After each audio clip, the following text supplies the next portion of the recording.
New year, new me, who are you, boy? If you're in my way, you better move, boy. I don't ever miss a cue like schoolboy.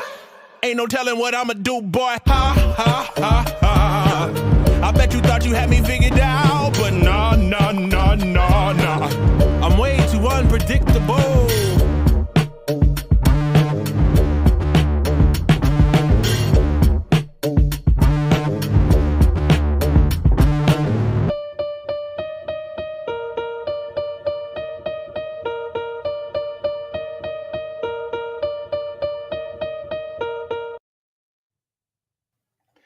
Hello, welcome to the Tech Disruptors podcast. My name is Darren, and we have got a full house here tonight, quite literally. I mean, Jason always was the John Stamos of the Tech Disruptors podcast, but I'll let him introduce himself. My name is Jason with Tuna Tech. And we have a few regular / new / classic special guests here with us. We have Devin I don't know where he is on your screen, but Devin, he's our brand new guest to the Tech Disruptors podcast. How you doing, Devin? Doing good. How are you? Good, man. And we have Maddie, who has returned to the Tech Disruptors podcast. That's right. I have risen. I am back. It's okay. Don't worry. He's risen. Maybe the Olympics is too soon. All right, go ahead. I know, it's true. Right. Well, I was going to talk all about the Olympics. You took the words out of my mouth. But anyway, and Sam, who's he's been a regular podcast guest of ours for years now, years and years. He is the man from the Nomad Tech Project. And was he a guest when we were on Twitter Spaces? Yes, we were. He was Yes, one of the originals. One of the originals. I'm OG. He is the OG. Well, for those of you who are tuning in for the very first time to the Tech Disruptors podcast, we like to talk tech and everything tech related. And we are going to jump right into it. We are doing a Sunday shit show. This is a throwback podcast to what we used to do last year. We actually used to broadcast on a Sunday. Then we moved it and shifted it around and, jumped over this hoop and jumped over that loop. And we're back now on a Sunday for this week anyway, as a special guest podcast, I guess we'll call it. But I want to start by talking to our brand new guest on the Tech Disruptors podcast. This is Devin from Devin Does Tech.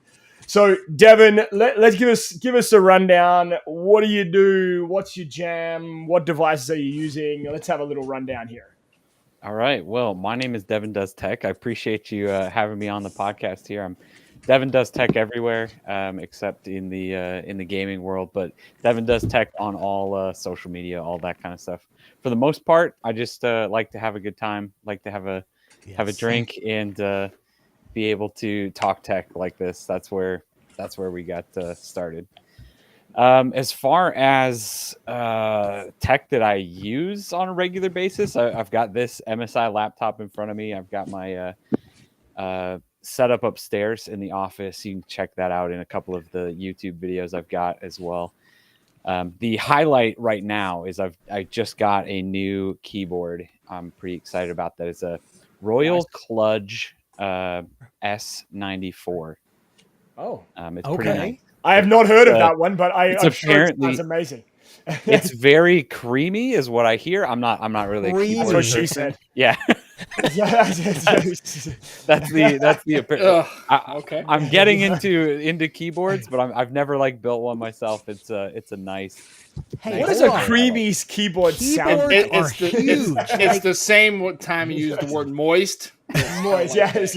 Anything with the word kludge in it, I'm interested. Right. Okay. Yes. Well, what's Yeah. interesting is keyboards are big. It depends on how I'm not a big tactile person, but keyboard is all about tactile feel, and it's really a personal thing. So, and they get up to thousands of dollars. Okay, I'm going to ask the most obvious question here, Devin. Are you a clicky keyboard guy or a soft keyboard guy? Oh, no. So I've always been a clicky keyboard person. I've always had a clicky keyboard, but this one being creamy is a whole lot less clicky. But it's creamy. It is a little bit clicky, It's not clacky and it's not thocky. It's so creamy. Somewhere in the middle. Okay. Yeah. Can you just imagine if like somebody was listening to our conversation? I know. We're talking about right now. On Spotify this clacky, week. It's not clicky. It's not tacky. It's not this. It's just. It's just Do you remember back in the day when they had 1-900 numbers? Like, hey, my keyboard's so creamy. Without any context. No context. It's. Yeah, I was gonna say this gets a little weird if without. But keyboards are huge. So yeah. Devin's got some points here. Like I don't know if you guys watch like Linus Tech Tips and all that stuff. Yeah, these guys are huge. I mean, I don't get it. I mean, I'm a mechanical keyboard kind of guy, but like they have like different setups. You can change the keys out. It's crazy. Yeah. Yeah, not just the key caps, but like the switches that go under it. The amount of videos I've watched like recently modding keyboards where people are putting different materials under it to make it sound different, to make it feel different. Crazy.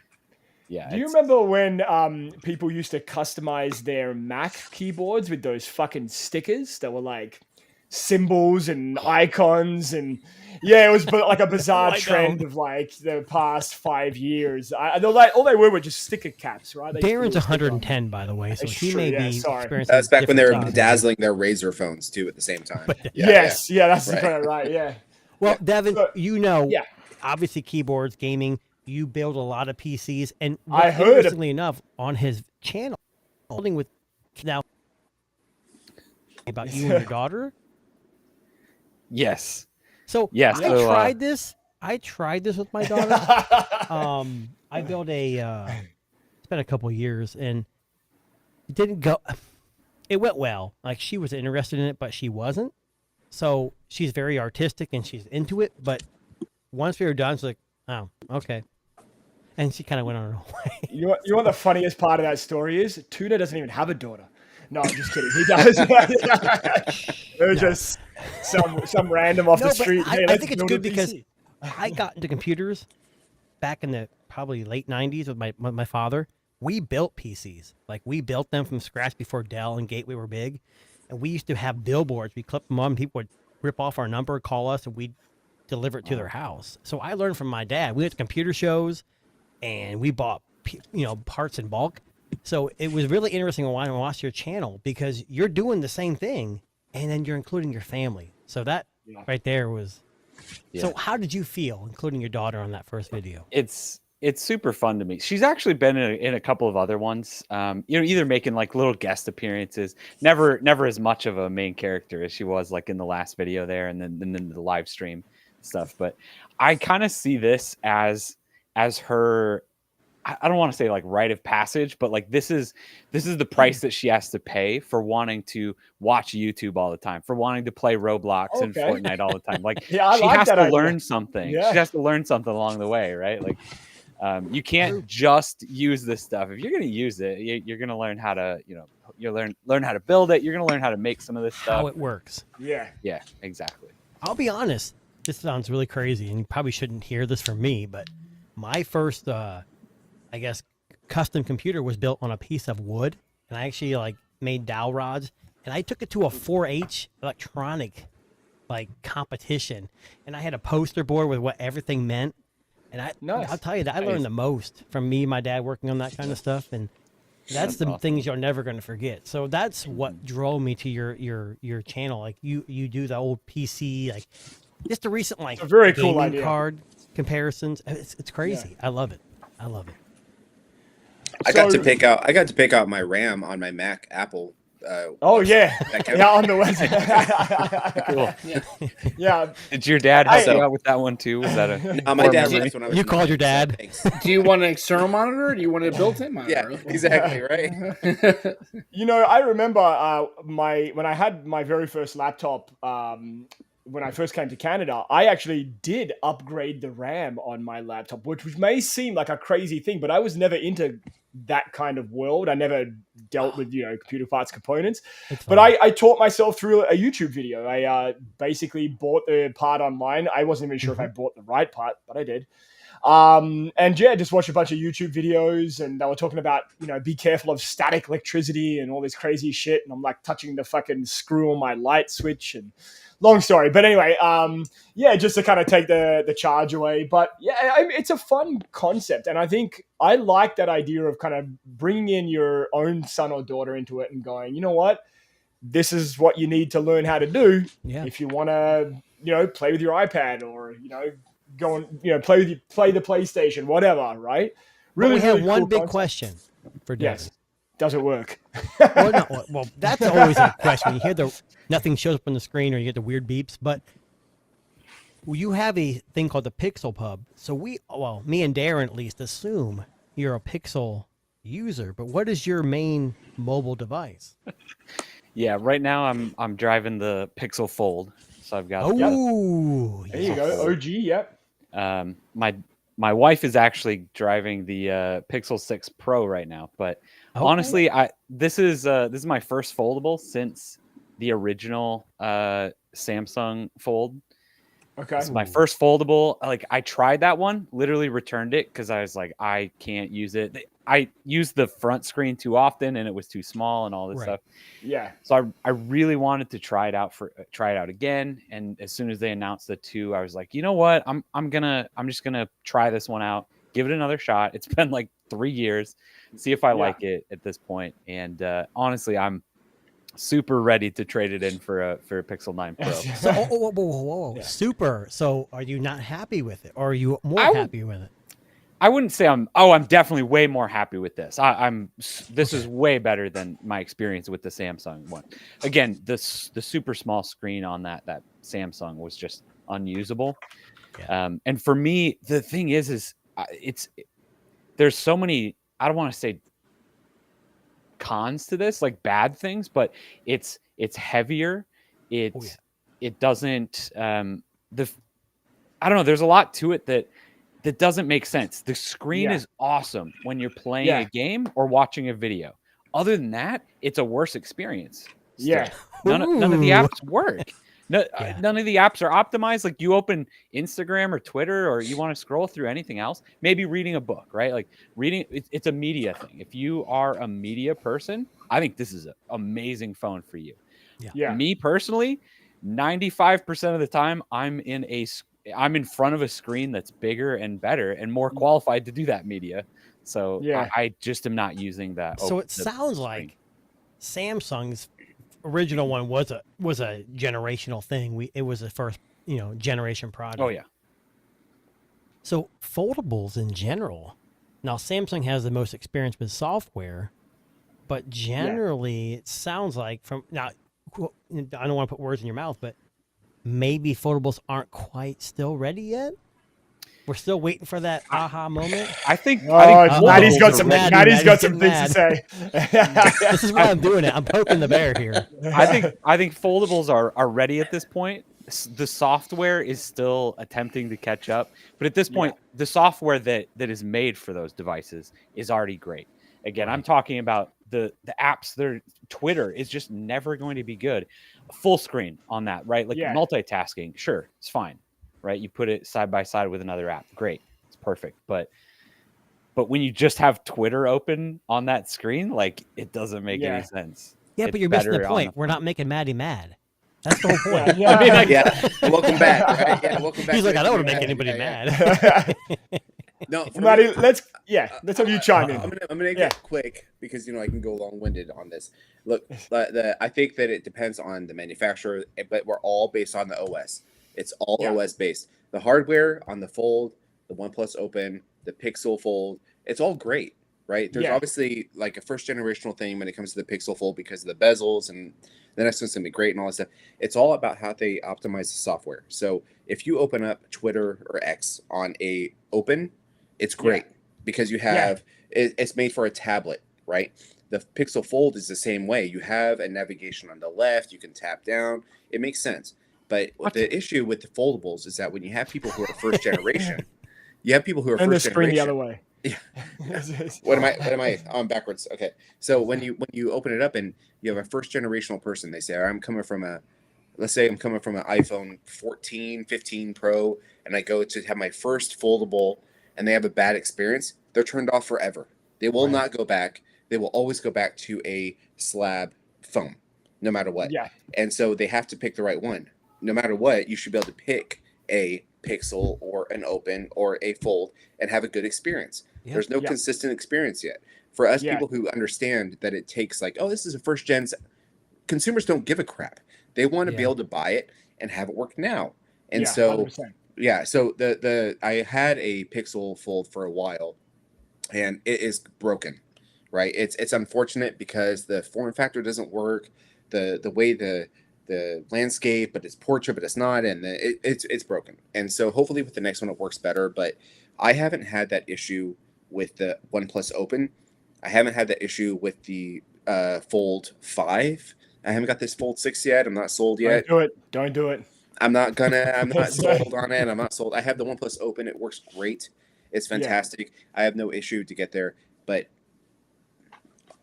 the end. Period. Yeah. Okay. You hold on. He made a good point though, because we talk about Android fragmentation. Now, it doesn't mean just updates, because now there's a rumor that Apple is going to release a flip device. Yes. And the benefit to that is they make all their phones. They make the software across the board for everything. So there is a benefit to that. So when people say, well, I won't buy anything until Apple does it, it kind of makes sense with what Matt said. Now, I'm not trying to say that Apple's better than Android. Android's more experimental, and people do copy and swap. I don't know. I think I'll chime in here. I think I'll channel my inner Sam here, because I think Sam's thinking what I'm thinking right now. When Apple releases that flip, it's game over. Yeah, I can see Sam saying that.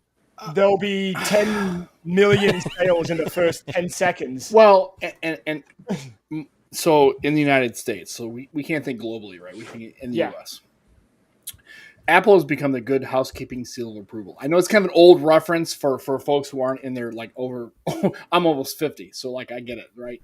But yeah, it turned 49 the other day. So yeah. So anyway, I'm old. 25. Yeah. No, that's crazy. I'm cold. I'm Cold War, Soviet Union, East Berlin kind of old, right? So, but what happens is when Apple does the thing, it becomes, that is when it has become ready for consumers. Yes. Right? Because that's the way it is. And I don't think Apple's ever going to make a Fold, because it cuts into their iPad sales, right? Because and a flip becomes an iPhone. Like when I have I have a Moto Razr, right, 23.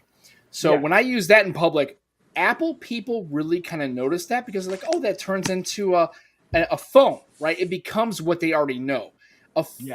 People aren't using a Fold.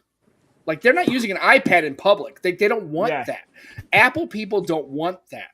Like, so again, it comes down to I have a Fold. I still think at the end of the day, if you want a true multitasking 2-screen solution, the Duo was better than anything else. 100%.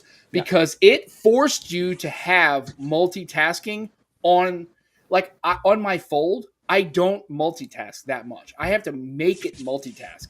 The Duo made you multitask and then had to go to a separate foldable screen thing, right? So it's about workflow. It's about what you want to bring to the table. And I just don't think Android users want a tablet in their pocket.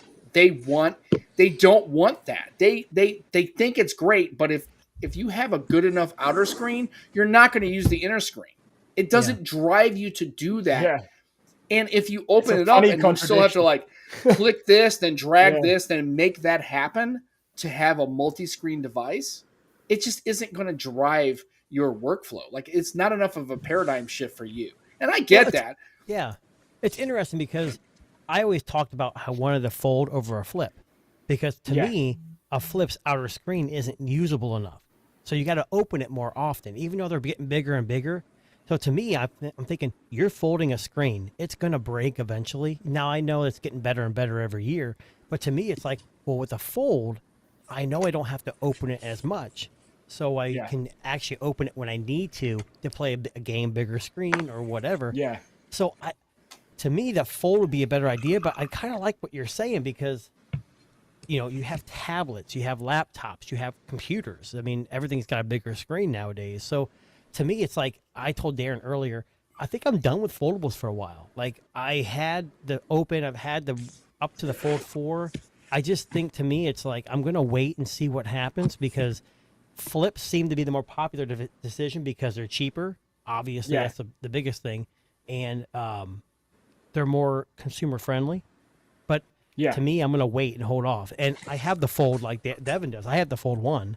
I still use it, but you're right. There's some issues there, and we bring it up all the time. When I saw the reviews of that thing, it doesn't fold flat. That drives me insane. It doesn't literally fold flat. It's crazy. Yeah. Okay, I'm gonna say my last piece about foldables because I'm a big foldable guy. I have an iPhone 15 Pro Max. I know, surprise. I have a 15 Pro Max, which is my daily driver right now. It's fine, but my second device right now, I have the Razer. I want to know about it. Tell me. I got the Razer, and I have this is the Fold 6. I got them both right here. Okay. The shocking part about me holding these devices when I open them, the Razer Plus is by far a better experience as a consumer. 100%. 100%. The quality issues that we had with the last generation, from I can tell, are a couple days with it are gone. The cracking in the hinge, the looseness, all that stuff is gone. It's way better. But I cannot, now that I've had both of them, I cannot get over the fact that the front of the Flip 6 and the front of the Razer Plus are so incredibly different it makes it, I mean, this is a significant difference. Wow. And it's a matter of point where, like, I was using both of them today. They were just on Wi-Fi, right? Just sending Telegram or whatever. And what do I end up going to? I say I have to text my wife, I have to text my daughter, whatever. I end up going to the Razer. And it's because of the fact that it has such a big screen in the front. So I think that the biggest thing for me is I end up, we end up getting caught up in our Twitter scrolling and our social media posts or whatever it is. You go online. This really can help you separate from that, addiction of scrolling nonstop, but still have the capacity to be like you're still taking care of business. You can email, you can text, get it done, and it's gone. And I'm going to tell you the one thing I haven't heard. This is the last thing I'll say. I promise. Go. We love to hear you, Matt. It's all good. Listen, I get passionate. I don't want to tell you. This is the last thing I'm going to say about this. When you're texting on this, on the front, this has haptic feedback. This does not. And for somebody who has been using haptic feedback for the last God knows how many years, that is huge when you're typing on such a small screen. Absolutely. That's a big deal. And so you cannot turn it on the Samsung. You can't. So for me, right now, it's all Razer, baby. I'm loving it. Haptic feedback's important for me on any phone. If I'm typing, I want it on.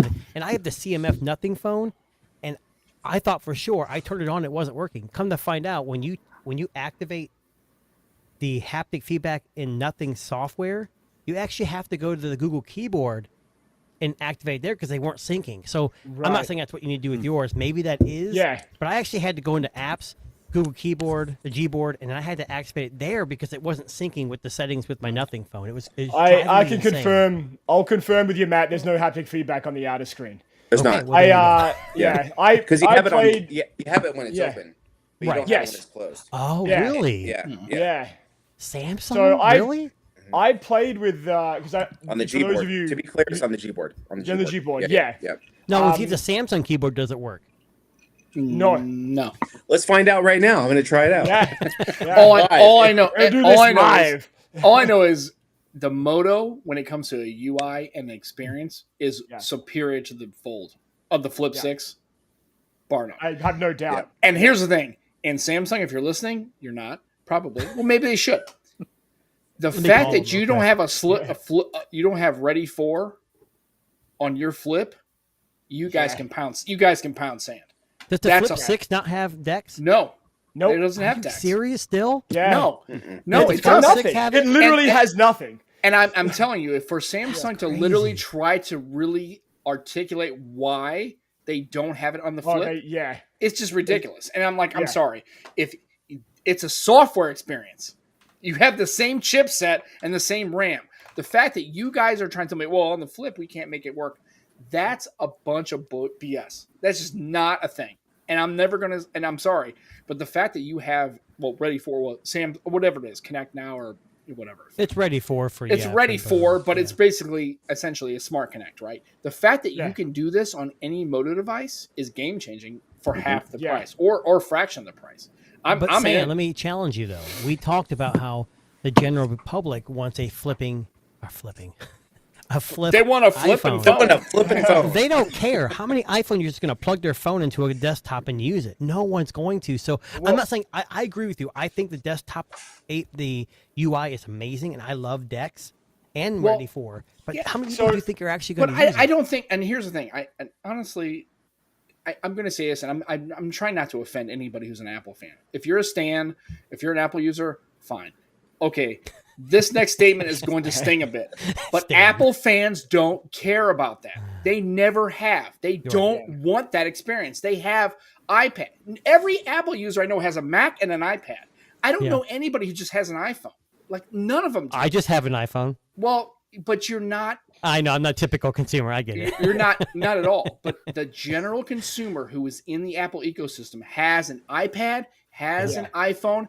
Probably has a Mac. And if they haven't had a Mac, their son or daughter handed 50-year-old mom, hey, look, mom, I got this Mac. Ditch that Windows crap. Here you go. And they go there, right? And that's the way it is. And go for, and that's fine. But so to ask an Apple user to fundamentally change the way they compute is a non-starter and it's a lose. And Apple knows that. Apple knows that. In the United States, they know that, and they're going to keep squeezing that in because they realize that their users don't want a foldable, flippable, cast the screen.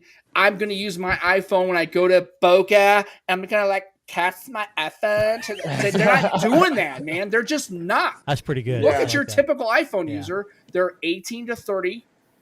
They're female or they're male, and they're not rocking multitasking compute power on the go. They're not doing that. So let's just lose that altogether. Let's just lose that. I'm just going to chime in for a second because I want to just cover the chopped logic of Samsung.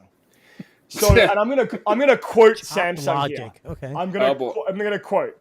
Direct quote. Direct quote. Last year, they didn't put Dex on the Flip 5, and I quote from Samsung, because of insufficient heat dissipation. Now, you're telling me on this Flip 6, which has a vapor chamber cooling system, you couldn't add Dex? That's some fucking bullshit. That's fucking penny pinching horseshit. Hold on. We got to remember one thing. Samsung's a business, right? Yeah. Apple's a business. They don't really, let me rephrase that. They care about the consumers to the fact that, hey, we need to make money off you, but they also got to make money. So the fact they raised prices and only did incremental upgrades, Samsung's not only guilty of this. Apple does it. Everyone does it. Yeah. And that's why I know Dan's not here. Like companies like Nothing, CMF, they're not changing the world, but they're introducing different aspects like design cues and attractive pricing to bring people in. Again, Sam said it. In the U.S., Apple reigns supreme, but there was an article I read the other day that in China, Apple's actually dropping. Huawei's killing it right now. Which doesn't mean much to us, but understandably so. And it's because Samsung, Huawei, Xiaomi don't just do phones. Yeah. Correct. Do everything. Apple does mobile devices. That's it. You don't have an Apple washer and dryer. You don't have an Apple refrigerator. You don't have not yet. No, and you won't. Because here's the thing. Here's a dirty little secret that LG and Samsung have learned in the United States. LG and Samsung can't repair and maintain their devices post-sale. Yeah. If you talk to anybody who's in the washer and dryer, refrigerator, appliance division, they will tell you stay away from Samsung, LG, and everything because it's great, but when it comes to long-term repairability of those devices and part availability and service work, they don't go with. It's Whirlpool, Maytag, right? That's what it is. Apple doesn't have anything else in their portfolio other than computers, phones, and tablets. Yeah, but you said dirty little secret. If Apple had a washer, they could clean it. It wouldn't be dirty anymore. Right. But what I'm saying though is Samsung and bad. Huawei Bad and joke. those companies have Xiaomi in China. You can buy everything, right? They make tons of stuff. They Xiaomi have makes a other world divisions of that things. diversify. Why do you think LG got out of the phone business? Because they knew they had their washer and dryer and appliance business. They have displays. They don't give a shit. It's a disposable division. That's why they walked away from it. That's why they don't care. So Apple Devin, doesn't have that. Period. Devin, on your channel, I'm looking forward to an upgraded washer. Yes. I want you to build a washer on your channel. with your daughter. Yeah. Oh no, the I'd thing watch that you'll see on my channel right now is the LG Wing. I wanted to bring that up so many times while we were having this That phone is dope. I love it. I've had them. That's great. Have you seen the company that took the bottom screen? What they do? It was a company that did just the bottom screen. It turned it into like a gaming device or something. Yeah. Took the top part off. Yeah, the Wing was awesome.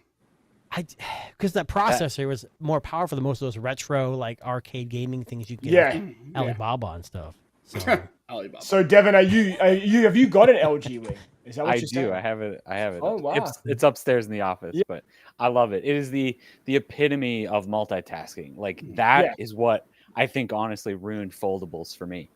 Being able to hold it like a normal phone, but then having the long screen on top, it made so much sense. And it was I think everybody's problem with it was they thought it was going to be like terrible quality and it was going to break. And but it was good.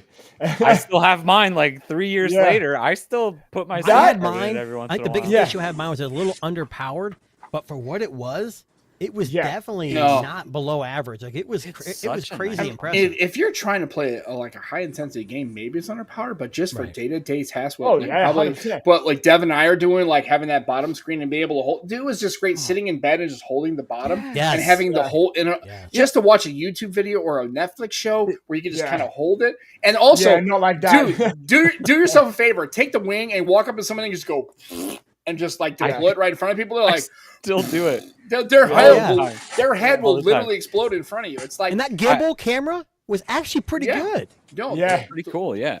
The only thing that made I did a whole follow up on that phone, but the camera was one of the things that made me a little bit frustrated because the 4K camera was when you had it sideways like this. Okay. When you opened it up and flipped it, the 4K camera was still like vertical now. So when you had gimbal mode open, you couldn't take 4K video.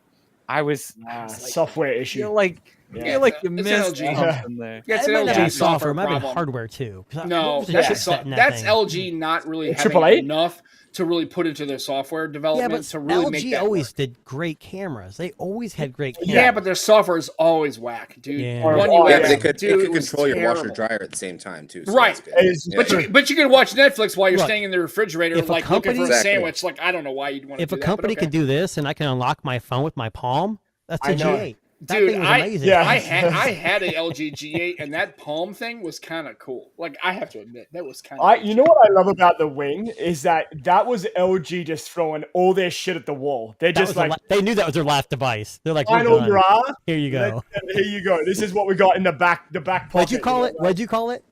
Final hurrah?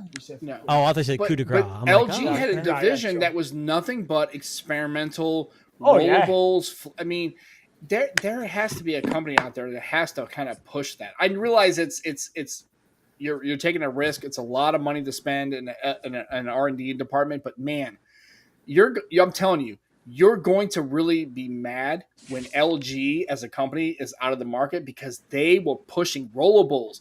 Yes. Yeah. The Wing, all sorts. They had a whole division full of they had crazy the curve shit. phones and everything. Yeah, they were into all sorts of craziness, right? And now you need somebody like a disruptor. Yep.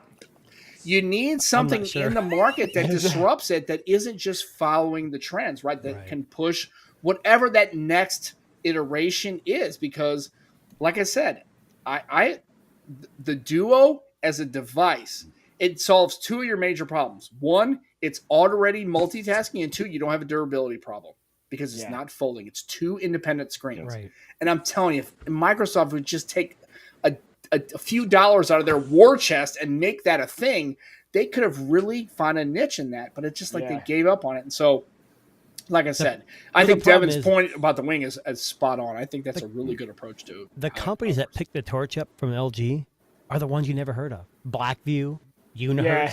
They're the ones making the niche phones, but no one cares. Yeah. And that's the problem we have in Eastern U.S. We're saturated with bland slab phones, and that's why I get so excited about the CMF phone, because it's nothing. It's a budget phone. It's $200, but that's not being sold in the market in the U.S. You're right. I got it in the U.S. and it's supported. I get it what you're saying, but it's just the fact that no one's going to know about it. It doesn't matter. Right. And again, you're right. In the United States, in the next 10 years, Apple will control at least 80% of the smartphone market. I disagree. Oh no, they're already plus 65. Huawei's coming back. I'm telling you, coming back, baby. No, forget it. I don't like the Huawei, China, right? Yeah, it's okay. That's pretty good. Yeah. All right. Hold on. I have a Huawei. I like my Huawei. It's great. So, sorry, what were you going to say there, Devin? Sorry, we cut you off there. I think the people that are the company that's going to own the market in the U.S. is whoever is in the carriers. Whoever strikes up those carrier deals. Like, it's so surprising to me, so crazy to me that so many people still just go get their new phone every year or two from the carrier, and they just say, okay, cool. What's the next phone? What's the upgrade from this one? What do I get now? Yeah. And I think that's one of the biggest problems. Hey, I went and saw Inside Out 2 with my daughters this weekend. And I did too last night. Yeah, nice. It was actually pretty good, wasn't it? Yeah, it was good. Sad. I felt terrible. But anyways, it was good. The first 35 minutes was ads and previews, and I saw the Pixel 9 ad 4 times. Wow, already? Yeah, a Pixel 9. It's like It's a Gemini, the breakup letter. Yeah. And there's a bunch of people in the theater, and I don't think anybody was paying attention, but they're okay, phone, get next. Yeah. I just like when it says, okay, Google, and then every 35 phones in the theater go, it's like, didn't say that. It was Gemini, help me with a breakup letter, and then it has break up with the other phone. Yeah. Well, I think the big thing with the Microsoft Duo and all these optimized softwares, they decided to give up on the hardware and focus on software because they realize if they want to really make money, they're going to charge a subscription on a iPad or on a Google or a Apple folding device or whatever it is. That's where the money is. It's not on the hardware. They're going to license that, Yeah, it's just software. Yeah. That's what Google does. Google's a software company first. They license that stuff out. They make tons of money off of it. So that's a good transition. Thanks, Jason. Right into the Pixel. So Pixel 9 is coming out. That was good. Perfect done. So we've heard not scripted. No, it's scripted at all. No, not scripted at all. We've seen tons of Pixel 9 leaks, and I'm not going to go into the Pixel 9 leaks, but I want to talk about one super creepy feature that's coming. And I don't know if you guys have seen this, but I'll share the screen so you guys can see what I'm seeing. If I can find the fucking thing. Hang on. So Google's releasing their Add Me feature. Now, for those of you who maybe don't know what the Add Me feature is, Google's going to essentially let insert yourself into any old photograph you've ever taken, ever. So basically, hold on. Does this include if I download a photo of a certain special celebrity that I like? Yes. You could literally insert yourself. A situation, not into a... Well, never mind. I won't. Just to let you guys know, I was part of the cast of Black Widow. I'll show you when actually the line comes out. Well, listen, I'm going to tell you the truth. This could have been me being in that photo of my Canadian girlfriend I had when I was in high school in Australia, right? I could have inserted myself into the photo and proven everybody wrong. Thank God you said into the photo. They're going to say inserted into something else, but that's okay. Well, I know that's okay. I was like, where's he going with this? That was a different day. So Google's Pixel 9 is allowing people to essentially, and this is a great headline from this is from The Verge here, saying that Google continues to blur the line between what's real and what's not. So essentially, you can insert yourself into any photo. So I'll give you an example. So my son plays baseball. I was away the day they took photos of the team. So all the coaches, all the players, I was away. We just got the photo printed. I'm mistakenly absent from the photo. And I thought to myself, it's like I'm not part of the team. If only there was a way. And then I thought to myself, then I saw this here and I'm like, you know what? It's super creepy, but I kind of dig it. I kind of like it.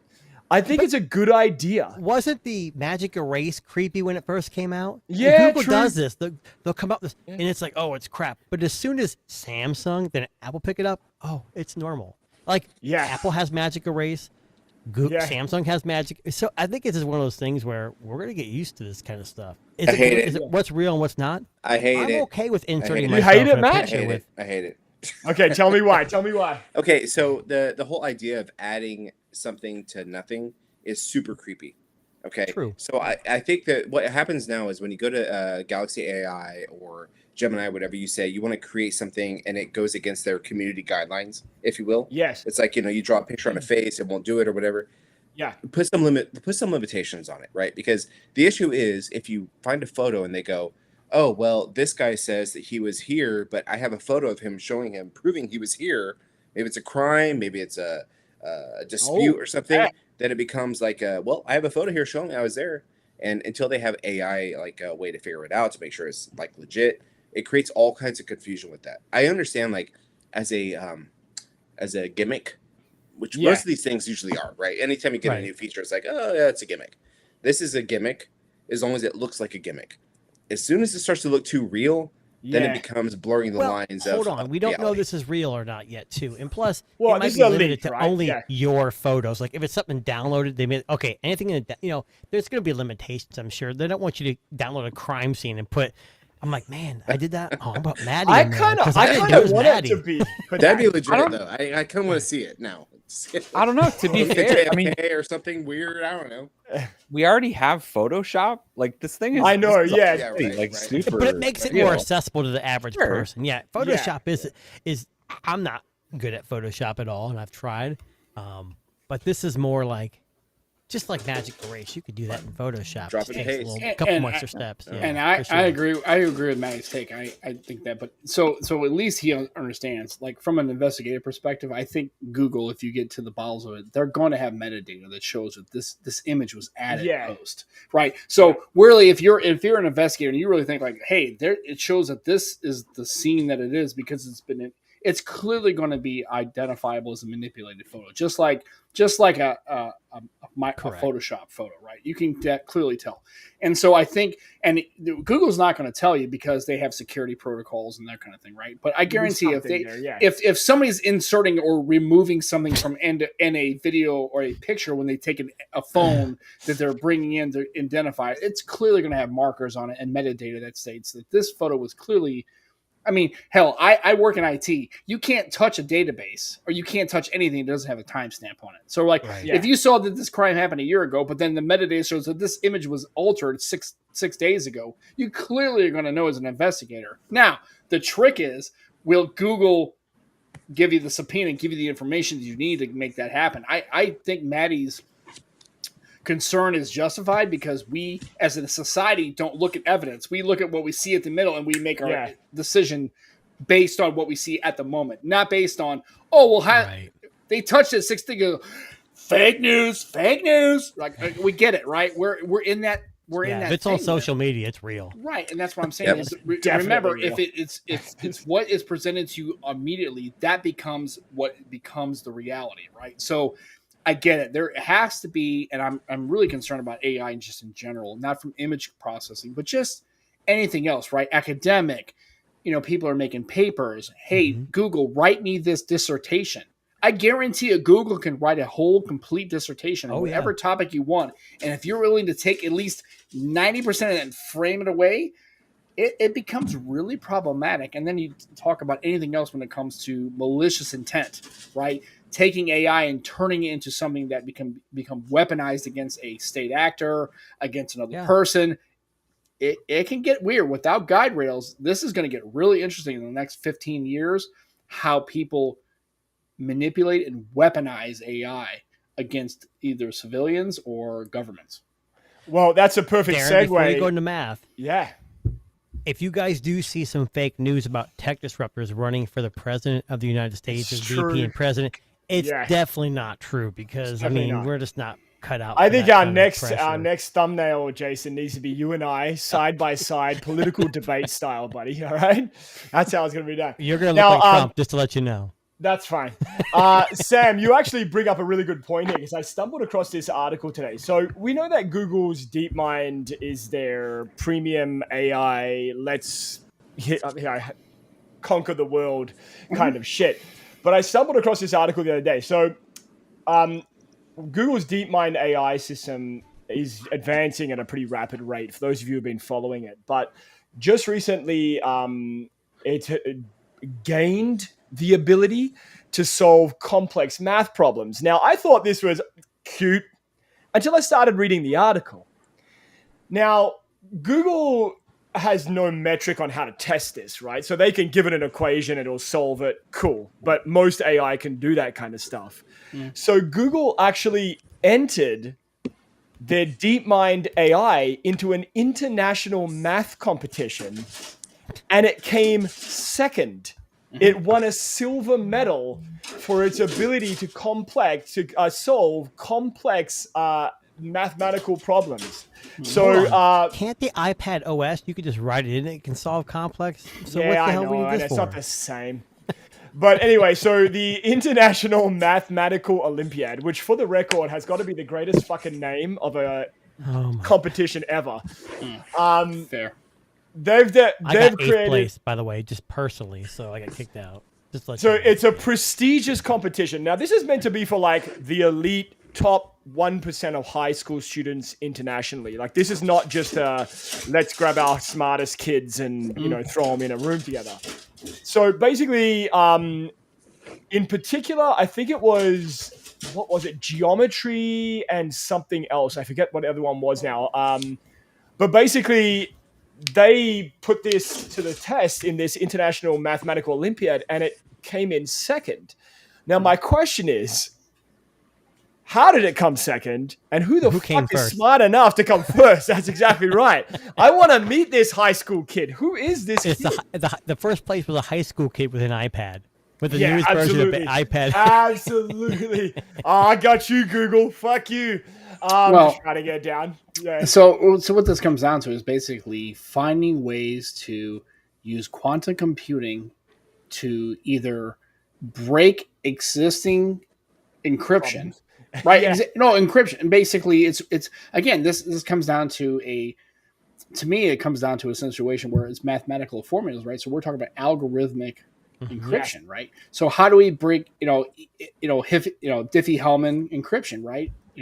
Elliptical curve encryption, EC, how do we break encryption standards? Because that's what this is about, right? It's not about like, oh, it's peace and love, it's great. Well, that's fine. And then there are ways to do that, but there are governments and there are people who are actively trying to defeat current algorithmic encryption, right? And this is quantum computing gone haywire, and they're going to find a way to do that. So again, like I said, this is to the next point. The last point is governments, bad actors, and not just governments, right? Really just people looking to kind of basically hanging in the Chinese or the Russians or the Israelis or the United States, whatever, finding a way to defeat algorithmic encryption, right? This is what this is. This is the right. We make a box, we make a prison, we make a thing, and people defeat that thing, and we kind of have this back and forth kind of thing. And I think it's going to be interesting to see, because you're going to have to develop countermeasures, and governments and not only in that, but just corporations are going to have to look at AT&T. They've already had a data breach, right? Yeah. Because they do not have and they do not prioritize data security.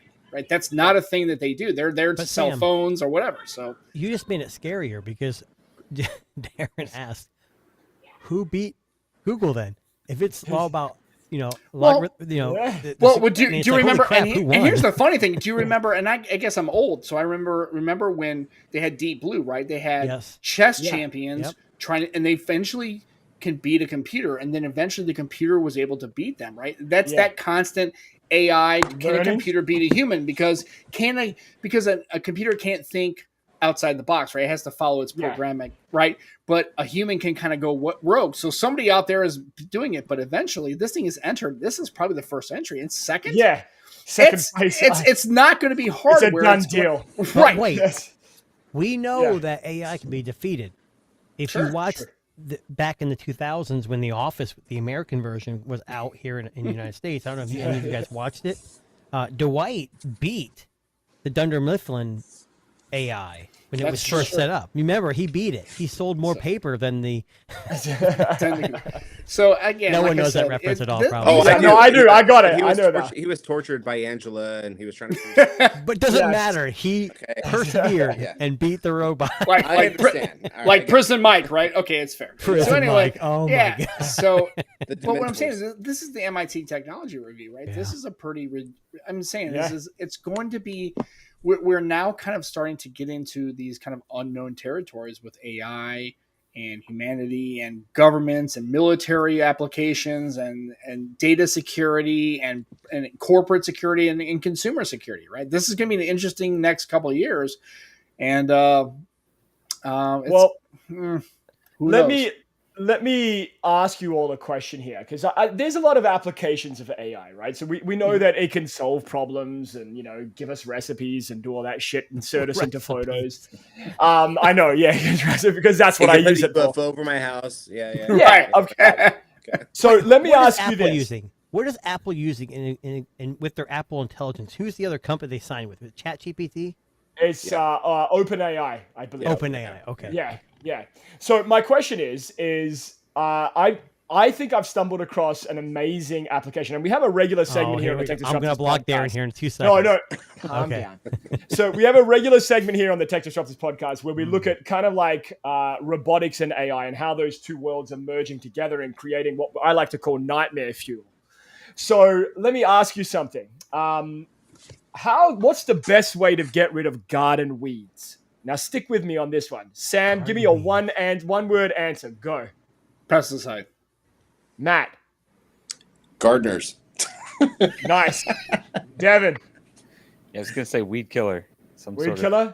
Jason. By hand. Pull them out by hand. That's what I do. By hand. Okay, well, I think that AI and robotics have merged together here in probably the greatest construction of a weed killer ever. And I want to introduce you to this lovely little. I feel like I'm being trolled. No. So do I. No. It's happening. Oh God, I knew it. It's gonna burn, Martin. Blowtorch. Nice. Okay, that's too much. That seems like a really useful time. Yep. Then the music is terrible. By the way. Sorry. That's terrible. This is getting me pumped. I'm gonna burn some weeds tomorrow. So copyright free stuff. Okay. Look at that. Okay.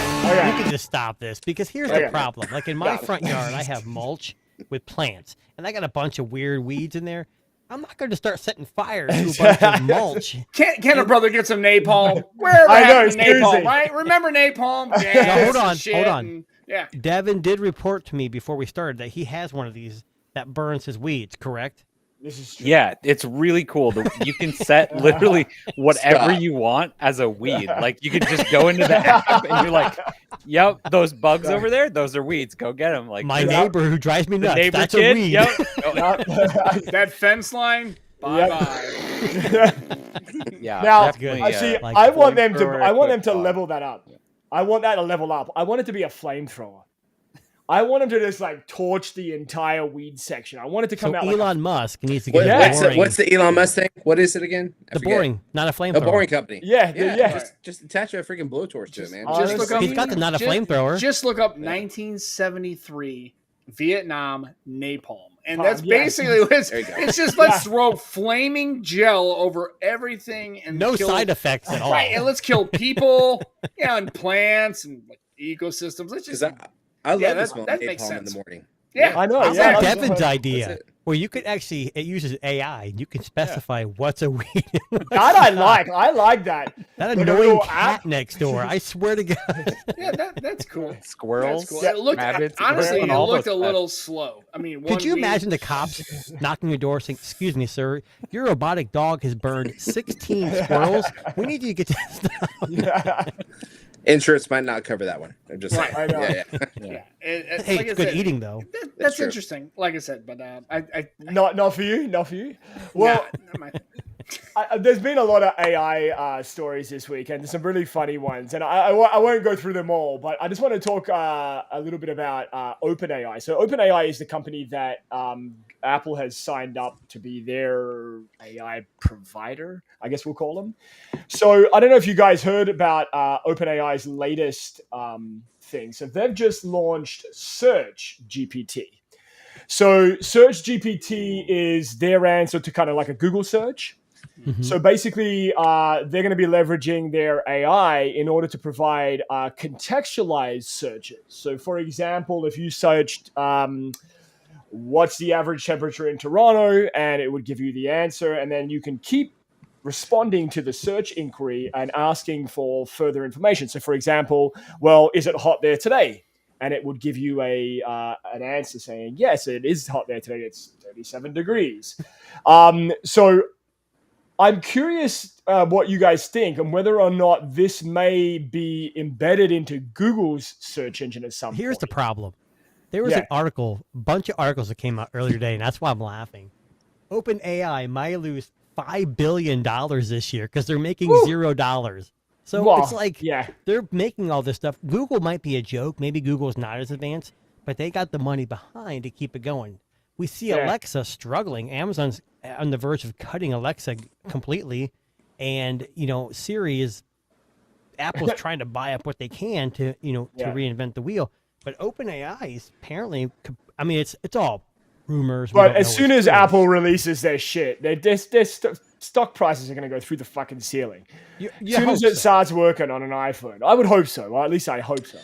Yeah, I have a different opinion. I think that okay, so when we go to Siri or Google or whoever it is, what's the first thing you do? You ask one question.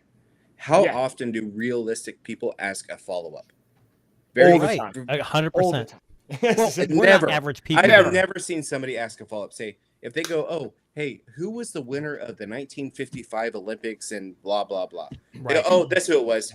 It becomes a bar bet, right? And Matt, you know what's interesting? The Rabbit R1 was ridiculed, and it still is.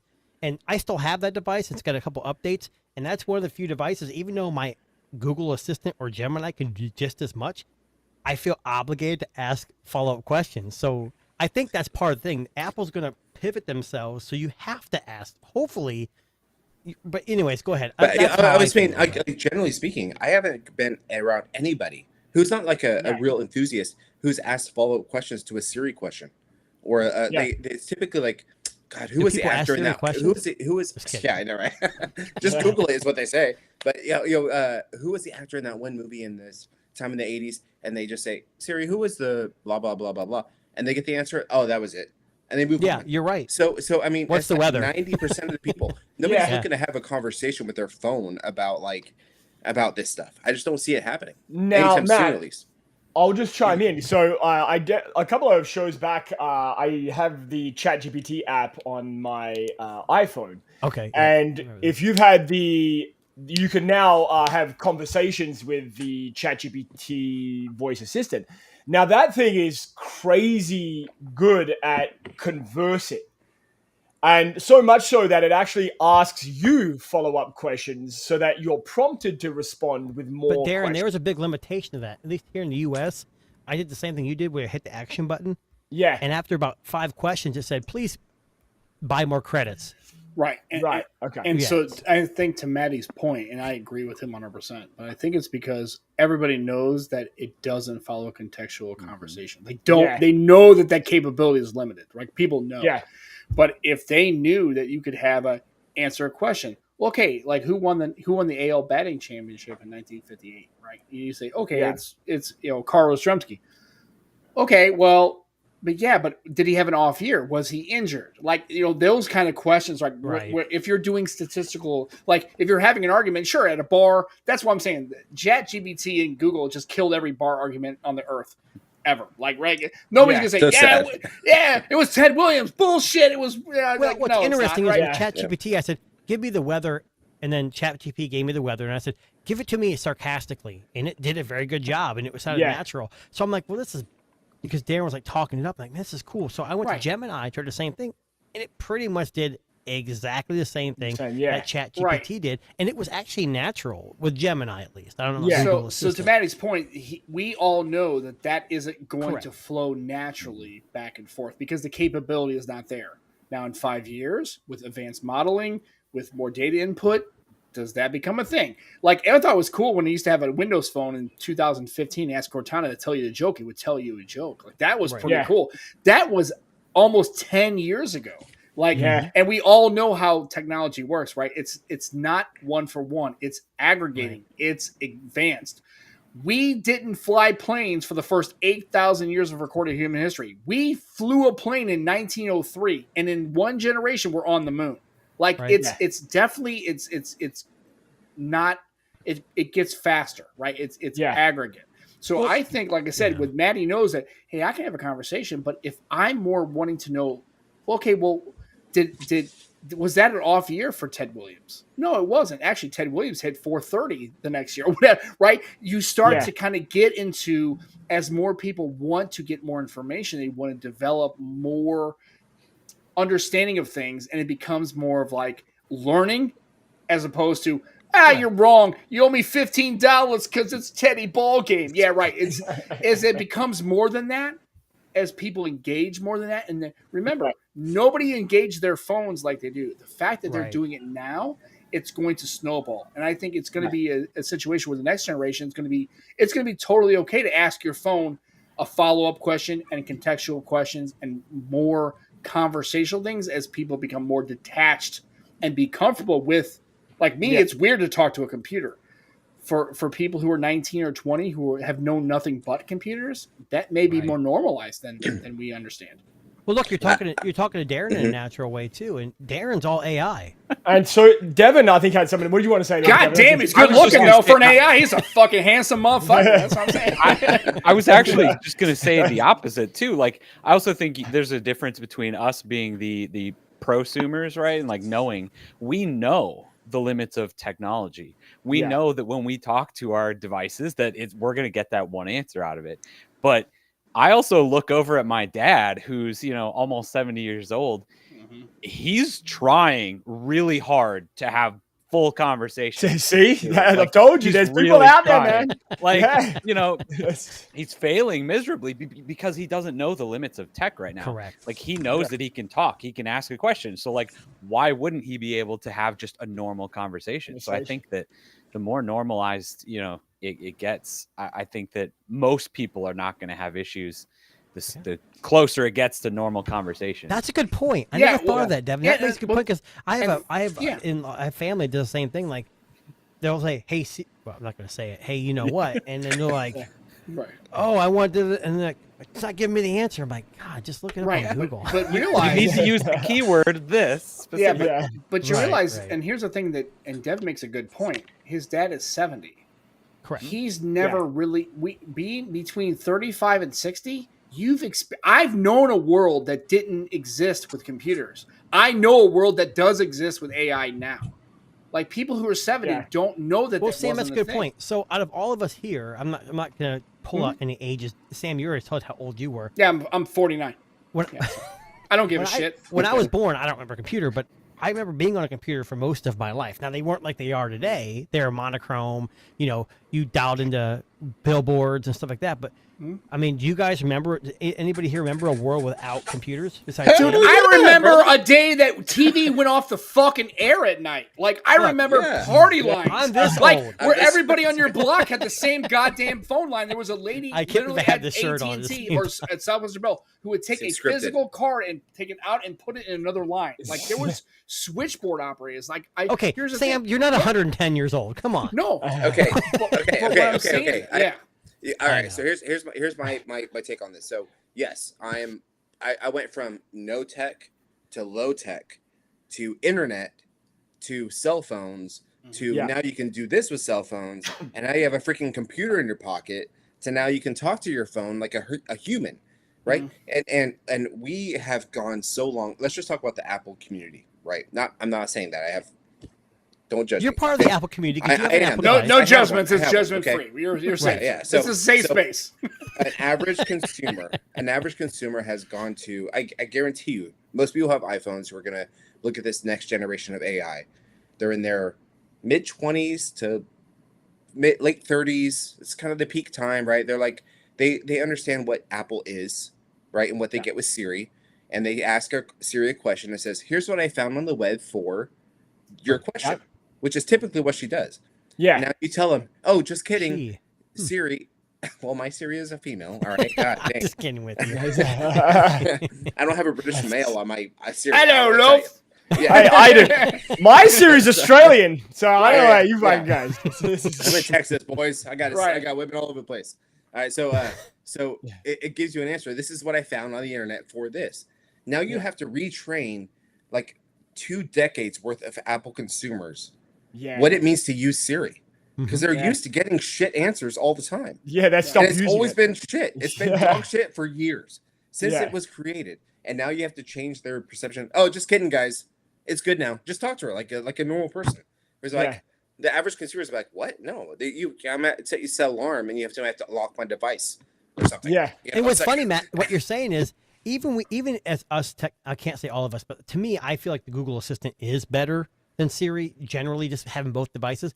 But people who have Apple devices don't give a crap. Siri is all they know, and that's all they're ever going to use. And it's because That's it. And Siri, it's going to get better, and now they're going to learn how much better. It's going to take like 5 years though. their only True. experience with Siri is negative. So it's Correct. locked in. They don't. Again, it's brand recognition, right? If you know that it's dog shit, it's going to be dog shit.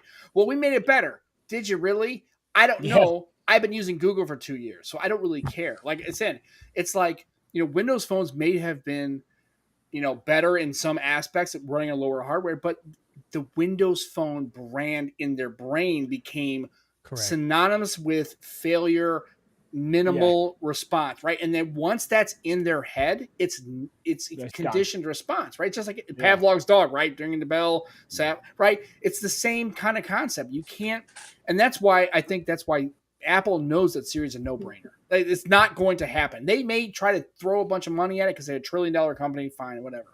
But everybody's going to know that Siri's kind of whack, right? Mm-hmm. Even if it's really good, and you're like, no, Siri's really good. Yeah, but it's Siri, and Siri's whack, and it's like, yee, ski, right? They don't care because in their brain, it's been locked in that Siri sucks, and they always suck. Apple is the ultimate boy who cried wolf, because every iPhone is the best iPhone that ever been. So it's not just Apple though. No, Samsung is the same thing. No. That's uniquely an Apple thing. Yeah, the difference is Apple will spend 3 hours on a live stream zooming in and out of buildings and people, whereas Google like pre-records it's like here's 30 minutes. No, Matt is correct. That's kind of uniquely Apple, because that's the other side of their business model, right? It's you live by the sword, but you die by it, right? And it's because it's become a lifestyle brand. Maddie's 100% correct. It's like you kind of gotta have to deal with it, and if it's that's why Apple really focuses on making sure that every end user experience is positive, because they realize that if it becomes off the jump negative, it's cemented in people's heads, and you're not getting rid of it. Yeah, and that's not a bad. Yeah, no. Maddie's 100% correct. Well, we're running around the 8 o'clock point. I know Darren's trying to wrap it up. No, it's okay. Go. Oh, we're having a vote. Okay. Yes. So, Tech Disruptors, we are on the precipice of technology, of course, as you all know. That's a good word. And we are you spell planning on an precipice? AI assistant ourselves. So, what should we call, from the Tech Disruptors, what should we call our AI assistant? Vinny. Vinny? Who said Vinny? I said Vinny. Because hey, yo, Vinny, like what the fuck? Forget about it. Right? East Hey, Coast, look, maybe. like I'm I'm Italian, so I'm gonna slant. Okay, towards or Vinny, Italian, yeah. because remember, Italians got a guy. You got a guy, right? You got a guy. I got a guy. You got a guy who for does, this, like, got a guy for that. Yeah. Yeah, I got a guy who does so drywall. Sam, you say Vinny. Matt, what do you say? Your AI person? Yes, Not- our AI Tech Disruptors, creation. not or just AI me. human thing. For Tech Disruptors, yes. Disrupty Joe. Disrupty Joe. There you go. Yeah. Yeah. You call that a phone? Fuck off. Like, Yeah.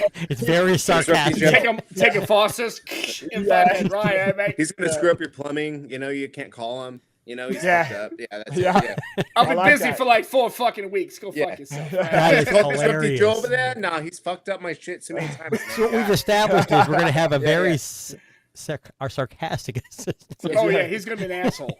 Yeah. Okay, Devin, do you have any idea? I know you don't know us very well, but what would you say? I was trying to think of what you would call one of these flame-throwing dogs that's like coming to your door, knocking like, here, you got any questions for me? Like, Flame-throwing dogs. I like that. yeah. That's actually pretty good just by itself. Yeah. Right. Yeah. Flame-throwing dog. Throwing dog. Sparky. Darren, what would you call it, Darren? What would you call it?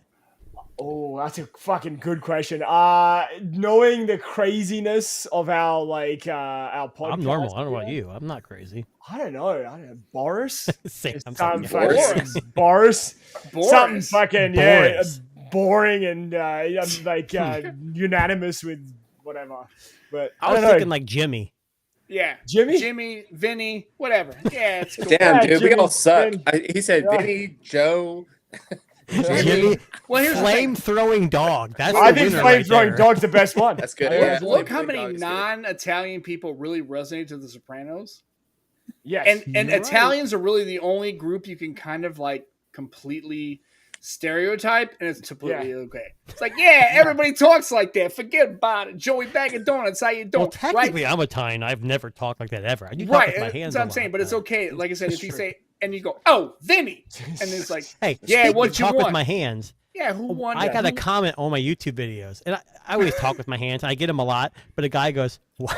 And I took it seriously. He goes, "Why don't you put some puppets on your hands if you're Damn. going to talk with your hands so much?" So my next video, I'm going to get finger puppets, and I'm going to have them on my hands.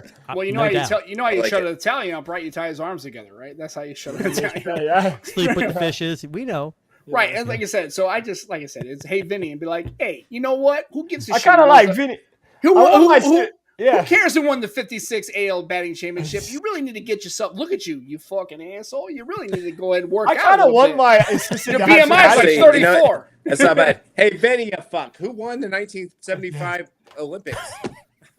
Who washes the Dude, goddamn Darren, we gotta Olympics? get this Hey, rolling. look We at you, gotta you get this- fat Yeah. fuck. You're like a 34 BMI. You really need to get to the gym, and you really need to reevaluate your life solution. That's all I'm saying. Forget about it. Like I don't Vinny, I wanna tell missed you my what to- appointment. You didn't remind me of shit. Okay, so we got the name. All right. The question is, Right. would you Vinny's good. I download like the Vinny. app Yeah. and be your Oh. main? Yeah, it has to be a Devin's like, main. hell no. Dude, if you give me a hello, a hey, oh Vinny, I'm all on that app. Well, hold on. Every day. Hey, I have Vinny is young good. kids, Hey, so there's Vinny got to is be good. a version where I can like make it more kid friendly. Because I don't Hey. like, hey, you fuck, you got to do Yeah. this. I'm like, maybe not. Just today. have a beep. You should Beeper. have read the consent before you signed it. Wow. True. Agreement. So, It's like everything so else, you man. have to select, right? You have like adult mode, right? That's like Yeah, oh, right, and then right. you have kid mode where it's like, hey Vinny, hey, what's up? How you doing? And then he's like, hey, I like, how do I get to this restaurant? Pfft, who wants to go to a goddamn joint? know Like, what? you want curry chicken? Forget about it. Go get the cutlets over here down on 54th Street. Now, Forget about hang on it, a right? second. This might be the I'm sorry, perfect Devin. way. I'm so sorry. Perfect way to deal with difficult children. So when they're pissing you off, you flick it to adult mode. Oh, Right, right? There You you know go. what I'm From- saying? yeah.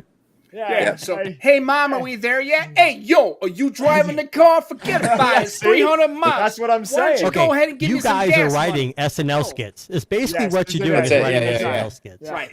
Like I Well, I see said, love the next it. podcast is that it's going to be just Yeah. nothing but SNL skits. Just yeah, the whole time. perfect. Devin's Well, like, that actually- I'm done with this show. Like, I don't know what the hell is happening right Sorry, now. Devin. This last 20 minutes got wild. Right. He's never coming back. Thanks, right. guys. Fair Yeah. enough. Hold on, I need a refill. Just one Oh, second. bartender Joe Boo needs a refill. I'm fair. I'm tracking. That's okay. Well, ladies and gentlemen, that actually brings us to the end of the Tech Disruptors podcast for this week. And I want to say a big thank you to everyone that joined us tonight. This was an amazing podcast. Devin, Sam, Maddie, and Jason, thank you very much, guys, for gracing us with your beautiful presence. We are going to get on creating Jimmy, the Vinny. the AI. Vinny, bot. Jimmy. Vinny. Vinny. Jimmy. Vinny is the Ah, one. Vinny. Vinny's the one. Vinny, sorry. Vinny, the yeah. Hey, AI. Vinny. We'll get working on that right now. I'm going to send all the code over to Tuna. He can start putting that Cool. together. Yeah, And, yeah. we'll go from there. I'll crunch the And then maybe numbers. Devin can build it for us. He can build a prototype fucking speaker in a beer can or something. As long as it got a flamethrower. As long as it's got a flamethrower. Yeah. You disagree, it burns your house down. Yeah. Yeah. So for those of you who are watching us on YouTube for the very first time, thank you very much. Please hit that like and subscribe button. And if you're listening to us on Spotify, just remember the keyword of today is creamy. But also make sure you subscribe over there and check out us on Apple Music and all the other fun places. On that note, thank you very much.